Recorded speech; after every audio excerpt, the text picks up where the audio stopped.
श्री स्वामी समर्थ. श्री गुरुदेव दत्त. तुमच्या जीवनात जर स्वामीची कृपा हवी असेल तर स्वामी महाराजांची ही उपासना तुम्ही नक्कीच करा. मग कोणती उपासना करावी बरे आणि ती कशी करावी, ते कधी करावी, हे आपण आजच्या व्हिडिओमध्ये पाहणार आहोत. बहुतेक वेळा आपण काय करतो, फक्त गुरुवारीच स्वामी पूजा करतो, पण स्वामीच्या नित्यसेवेसाठी काळ, वेळ, दिवस अशा कोणत्याही गोष्टी पाहिल्या जात नाहीत. तुम्ही कोणत्याही दिवशी किंवा दररोज स्वामीची नित्यपूजा करू शकता. काही जण म्हणतात अमावस्येच्या दिवशी स्वामीच्या पूजेचा संकल्प तुम्ही घेऊन पूजा करू नये. असं काही नाही. स्वामी ब्रह्मांडाचे नायक आहेत, त्यांच्या अधीन काळ आहे. मग त्यांची पूजा करण्यासाठी ग्रहण आणि अमावस्या हे पाहण्याची काय गरज बरं.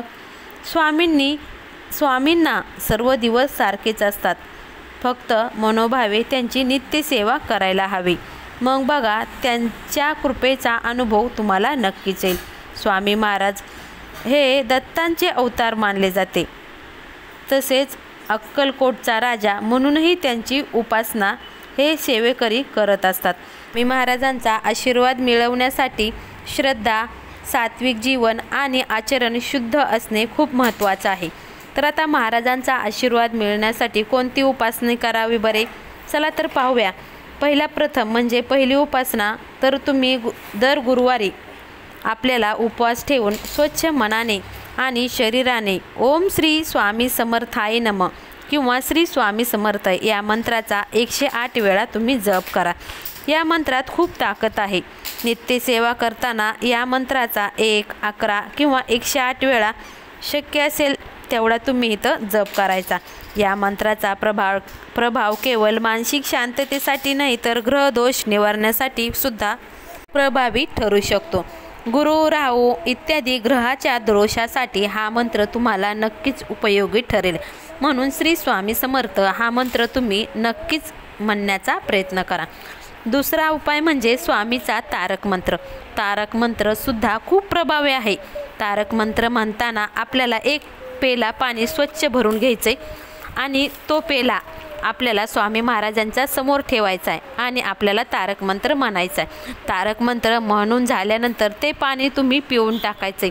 याने काय होईल, शरीरातील जी नकारात्मक ऊर्जा आहे ती बाहेर पडते आणि शरीराचं आरोग्य सुधारते.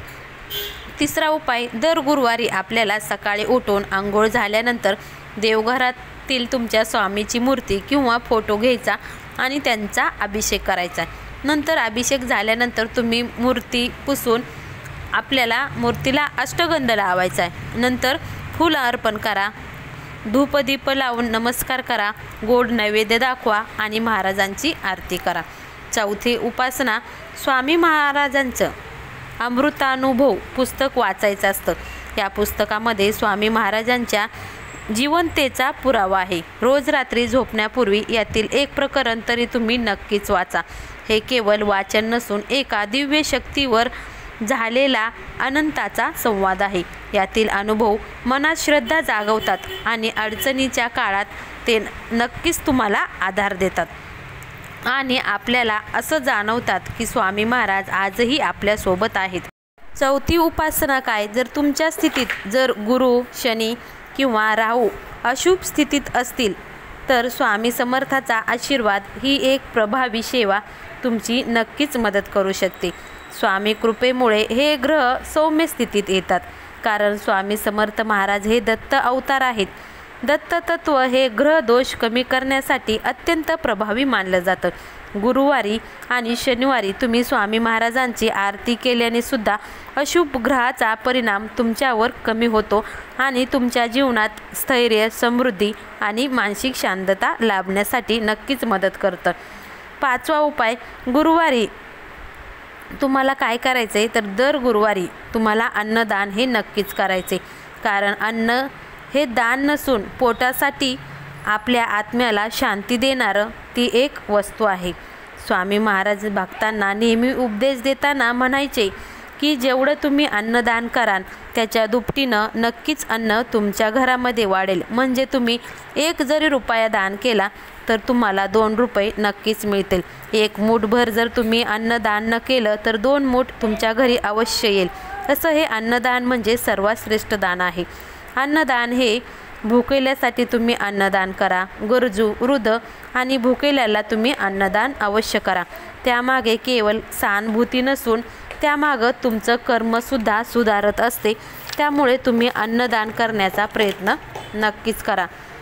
5वा उपाय, दर गुरुवारी किंवा पौर्णिमेला तुम्ही महाराजांना हळदी कुंकवाचा लेप अवश्य लावा आणि वटवृक्षाखाली जाऊन दत्त उपासना करा. वटवृक्ष हे केवळ झाड नसून महाराजांच्या दिव्यतेचं प्रतीक मानलं जातं. त्यांच्या सावलीत, त्यांच्या सानिध्यात बसून केलेली साधना, जप, ध्यान, मंत्र इत्यादी प्रभावी मानलं जातं, कारण तिथं दत्ततत्वाचं प्रबळ वास असतो. त्यामुळं तुम्ही वटवृक्षाखाली बसून नक्कीच उपासना करा. अशा प्रकारे नियमित साधना केली तर जीवनातील नकारात्मक लोप पावतो आणि स्वामीचा कृपा आशीर्वाद सदैव आपल्यावर राहतो. 6वा उपाय, आपल्या जीवनात प्रामाणिकपणा, संयम आणि स्वच्छता असणं खूप गरजेचं आहे. कोणत्याही दिव्य शक्तीचा खरा आशीर्वाद मिळवण्यासाठी आपले मन आणि जीवन शुद्ध असणे खूप आवश्यक आहे. स्वामी हे सर्वांना आपले मानणारे आहेत. ते करुणामय आहेत.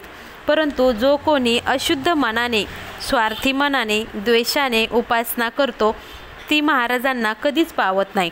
त्यामुळे जर मनामध्ये तुमच्या द्वेष, मत्सर, क्रोध असेल तर तुम्ही कितीही साधना करा, त्यांचा तुमच्या जीवनात काही उपयोग होत नाही. म्हणून स्वच्छ मनाने साधना करा. स्वामीचा कृपेचा आशीर्वाद घ्यायचा असेल तर मनामध्ये कुठलाही द्वेष, मत्सर, क्रोध तुम्ही ठेवू नका. शुद्ध अंतकरणाने स्वामी महाराजांचा जप नक्कीच करा.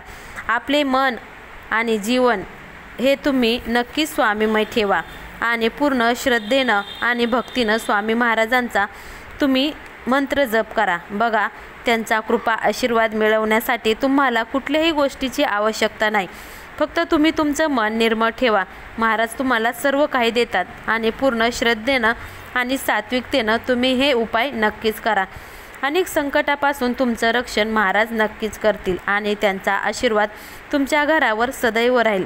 त्यामुळं हे जे काही उपाय आहेत, स्वामी महाराजांची जी काही सेवा करता तुम्ही ती फक्त निस्वार्थपणाने करा. निस्वार्थपणाने सेवा केली तर स्वामी महाराज तुम्हाला खूप देतील. तुम्ही जे मागाल त्याच्या दुप्पट महाराज तुम्हाला नक्कीच देतील. त्यामुळे पूर्ण श्रद्धेनं आणि विश्वासानं महाराजांची सेवा नक्कीच करा. श्री स्वामी समर्थ. श्री गुरुदेव दत्त.